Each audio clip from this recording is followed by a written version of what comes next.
Une voiture 100% électrique et 100% midi-pyrénéenne à découvrir au Salon de l'Auto. Pour les accros de la mode, le village des marques de Nayoux ouvrira ses portes mercredi. Et enfin, une initiative solidaire à Castanet sous la forme d'un marché.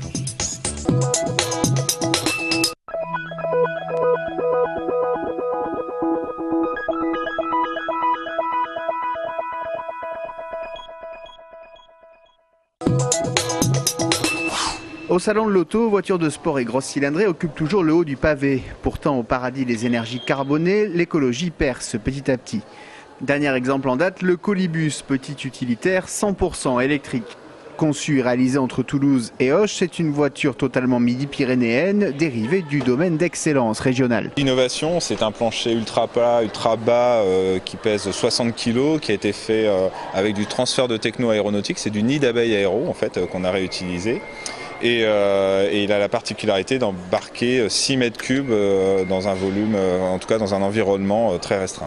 Mais aussi très léger, le véhicule pèse 450 kg et peut emporter 750 à 50 km/h sur 120 km en ville, grâce à un procédé innovant. Le principe consiste à récupérer l'énergie cinétique dans les phases de décélération et de réinjecter cette énergie à l'accélération.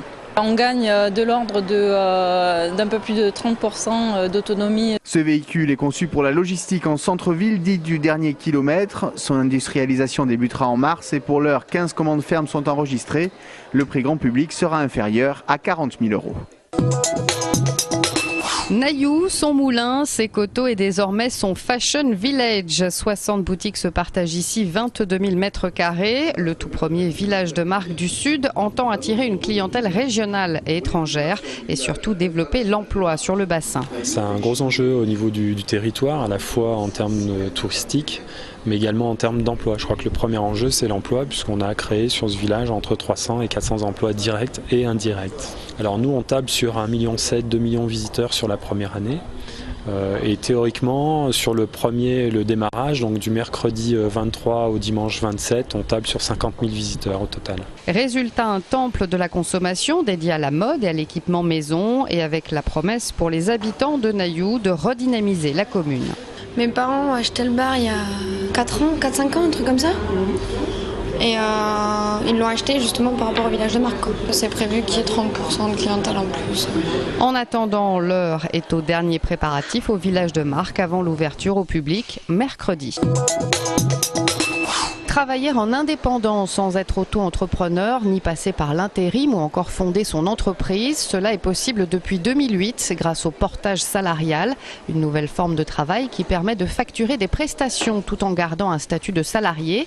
L'intermédiaire entre le salarié et le client est la société de portage. Explication avec l'une d'elles à Toulouse. C'est très simple, pour le salarié porté, donc il y a une mission à présenter à la société de portage qui va lui faire un contrat de travail le temps de la durée de la mission. Le salarié porté cumule donc salariat, avantages sociaux du salariat, avec la liberté et l'autonomie de l'indépendance. Le portage salarial est particulièrement adapté aux métiers dits intellectuels, comme les consultants par exemple. Il permet également d'effectuer des missions à l'étranger. Aujourd'hui, le dispositif prend de l'ampleur sur le marché du travail. Au travers de Pôle emploi qui le recommande également, au travers de cabinets de recrutement qui font de plus en plus appel à nous pour placer des valeurs ajoutées qui ont un projet ou un client éventuel. Donc on commence à en parler fortement maintenant. Dans le cadre du mois de l'économie sociale et solidaire, un marché artisanal s'est installé samedi dernier à Castanet-Tolosan. Un marché comme les autres par sa forme, mais qui a toute son originalité par son fond. Proposé par le réseau régional coopéré pour entreprendre et la SCOP, la maison de l'initiative, la gérante de cette dernière nous donne plus d'explications. Je dirais que toute personne qui a un projet de création d'entreprise peut prendre contact avec nous.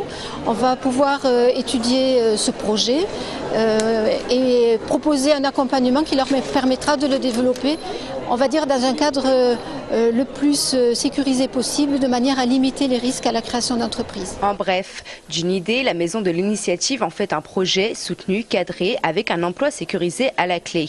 Annie Couturière, quant à elle, a l'air d'y avoir trouvé sa place. J'avais pour idée de créer mon entreprise, mais je ne voulais pas créer seule. La maison de l'initiative m'a apporté tout un soutien logistique pour pouvoir créer en groupe. Donc nous sommes à notre 2e édition qui a pris beaucoup d'ampleur et on est toujours solidaires. On est dans cette démarche d'entreprendre ensemble. C'est dommage que les gens ne savent pas. Le Gardasil, un vaccin visant à prévenir certains cancers du col de l'utérus et papillomavirus chez l'adolescente, est controversé auprès de certains spécialistes en raison d'effets secondaires. Après le Mediator, le député socialiste Gérard Bapt s'est emparé du dossier Gardasil. Même si c'est rarissime, commence à être notifié un certain nombre d'événements qui sont des événements touchant la sphère neurologique, avec des poussées de maladies auto-immunes. Même si l'efficacité pour éviter l'apparition de papillomavirus serait prouvée, Gérard Bapt remet en question le bénéfice-risque du vaccin. Le problème, c'est y a-t-il un intérêt populationnel à vacciner des millions d'adolescentes, et peut-être demain en y ajoutant des adolescents, pour un bénéfice qui sera constaté dans plusieurs décennies et qui, quoi qu'il en soit, concerne une affection qui est en régression et qui peut être évitée par une surveillance par frottis régulier. Par ailleurs, ce vaccin coûte, il a coûté plus de 400 millions d'euros à l'assurance maladie depuis 2006, puisqu'il est vendu très cher. Le 22 novembre, une réunion de la Commission nationale de pharmacovigilance doit avoir lieu. Elle devrait permettre au comité technique des vaccinations d'évaluer la part bénéfice-risque du Gardasil. En déplacement en terre irlandaise, le Stade toulousain a dominé sans trembler le Connacht. 3 essais sont venus récompenser les rouges et noirs.